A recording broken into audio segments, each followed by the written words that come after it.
ईद मिलादुन्नबीच्या निमित्ताने मिरज येथे शाही ईदगाह व जामे मस्जिद इंतजाम कमिटी पब्लिक ट्रस्टच्या विद्यमाने रक्तदान शिबिर व मोफत नेत्ररोग व उपचार शिबिर आयोजित करण्यात आलं होतं।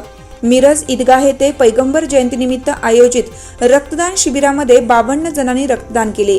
शासकीय रुग्णालय रक्तपेढी यांनी रक्त संकलन केलं।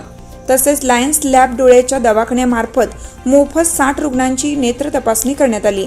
त्यामध्ये 15 रुग्णांची मोफत मोतीबिंदू शस्त्रक्रिया करण्यात येणार आहे। आयोजन अध्यक्ष मेहबूब अली मनेर, युनुस शेख, बंदे नवाज मनेर, निहाल मनेर, अमन इनामदार, यासिन मोमीन, शब्बीर मुजावर, मुस्किम पठाण, जाफर पिरजादे, मोहसिन मुजावर यांनी केलं। यावेळी माजी नगरसेवक अजित दोरकर, सामाजिक कार्यकर्ते जहीर मुजावर, सुमित पाटील, युनुस चाबुकस्वार, शमशुद्दीन गोदड, अबू मुजावर, इलियास शेख, मुसा समडोळे, निहाल नदाब उपस्थित होते। हिरकणी न्यूज मीडिया करिता सहसंपादक नजीर शेख, मिरज।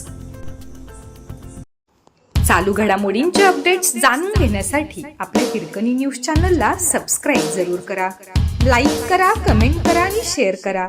बेल आयकॉनवर प्रेस करा आणि नोटिफिकेशन्स मिळवा।